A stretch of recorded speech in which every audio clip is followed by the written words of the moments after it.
കാട്ടാക്കട പഞ്ചായത്തിന് സമീപം അവശനിലയിൽ കിടന്ന വൃദ്ധനെ പഞ്ചായത്ത് വൈസ് പ്രസിഡന്റ് നേതൃത്വത്തിൽ ആശുപത്രിയിൽ എത്തിച്ചു. വൈസ് പ്രസിഡന്റ് മഞ്ജുഷ, വാർഡ് മെമ്പർമാരായ റാണി ചന്ദ്രിക, ബിന്ദു എന്നിവർ ചേർന്നാണ് പോലീസ് സഹായത്തോടെ വൃദ്ധനെ ആശുപത്രിയിൽ എത്തിച്ചത്.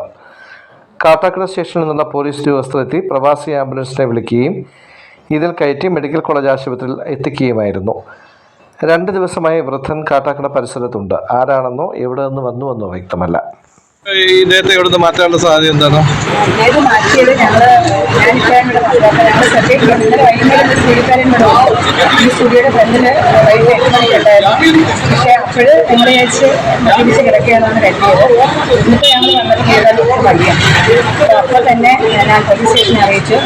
അപ്പോൾ പോലീസ് ഇവിടെ വന്നിട്ട് ഞങ്ങൾ ബസ്സിലേക്ക് അവിടെ എനിക്ക് ഒന്നും അറിയില്ല, പേരോ സ്ഥലത്തൊന്നും പറയുന്നില്ല. അപ്പോൾ ഞങ്ങളെന്തായാലും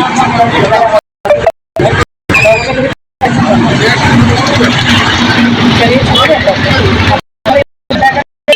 ആളാണ് കാട്ടാക്കട പഞ്ചായത്ത് ചുറ്റുമുള്ള